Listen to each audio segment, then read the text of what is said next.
This week on the Aviators, we head to the West Coast for the Aviation Summit in Long Beach, California.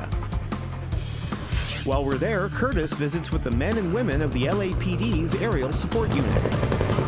And Jeff talks to Pete McLeod, a pilot in one of the fastest sports on Earth, Red Bull Air Racing. You come out of the track and you run for 90 seconds and you feel like you just did a 2-hour cross country.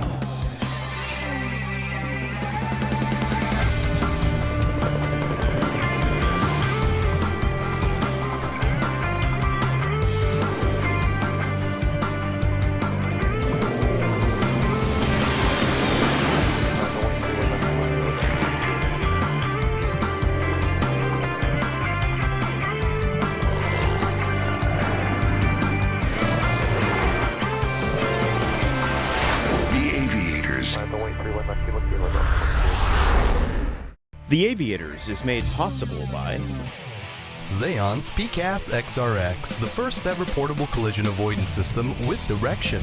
The XRX shows traffic information on its screen or on a wide variety of compatible GPS displays. For more information, contact Xeon Flight Systems.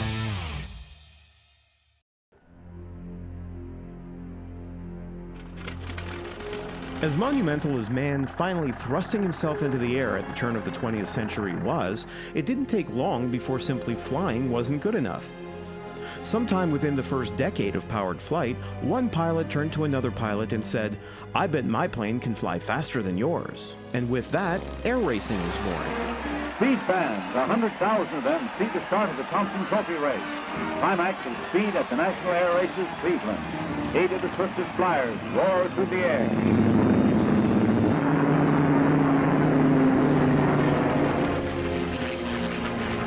Since that time, organized air races have been part of aviation. Held annually, everything from purpose-built racers to warbirds like the P-51 have taken part.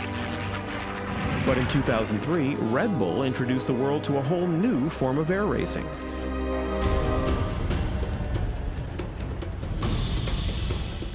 Red Bull Air Racing pits pilots against the clock as they attempt to fly a low-level obstacle course in the fastest time. The course is marked by a series of inflatable pylons only 65 feet in height, and the pilots traverse this course at speeds of up to 230 miles per hour. 27-year-old Pete McLeod is the youngest of the 15 pilots who fly in the Red Bull Air Races. A third-generation pilot, Pete has been around aircraft all his life and progressed from aerobatic flying to the Red Bull Air Races in 2009. Like a lot of people don't remember learning to walk or read. I don't remember learning to fly. I don't, remember that first day where I went to my license, had my first time lifting off the ground in a small plane. It was just normal. It wasn't until I was older that I realized that not every young kid goes flying, a few times a week. So did my license normally, at 16 and onto my commercial, and that's kind of the progress from there, and then onto the aerobatics. Pete's aerobatic background was an important stepping stone for the Red Bull Air Racing experience. The Red Bull Air Races aren't just simply about flying fast in a straight line, then turning left. Each 3 to 4 mile race course is made up of a series of air gates and pylons which pilots fly in a predetermined order. Some of the air gates the pilots must fly through wings level, while others must be flown through knife edge, meaning the wings are 90 degrees to the horizon. The tracks also have a chicane where the pilots must slalom through individual pylons. If a pilot flies through a level gate without their wings level, or flies through a knife edge gate level or banked the wrong way, they'll receive a 2-second penalty.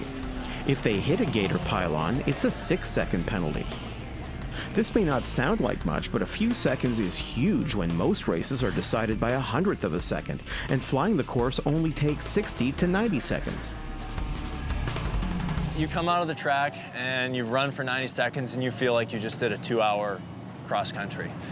There's a lot going on in your mind, on your body, but ultimately you've got to pass a series of gates as quickly as possible in the correct attitude. So the airplane rolls very quickly, so this all happens in milliseconds, and you've got to be very precise with it. So you get plus or minus 10 degrees of bank difference, and then you get a penalty outside of that. So if you're going through like 30 degrees, 350 kilometers an hour, and 400 degrees a second, of roll rate that may seem like you're level and you're not. And they pull on the ultra slow motion video replay and ding you with a penalty. So that kind of focus is very important. As you pass through each gate, really, you're already thinking ahead of where not just the one next gate is, but 2 and 3, because if you think car racing, and this is a great reference to people, you've got a track.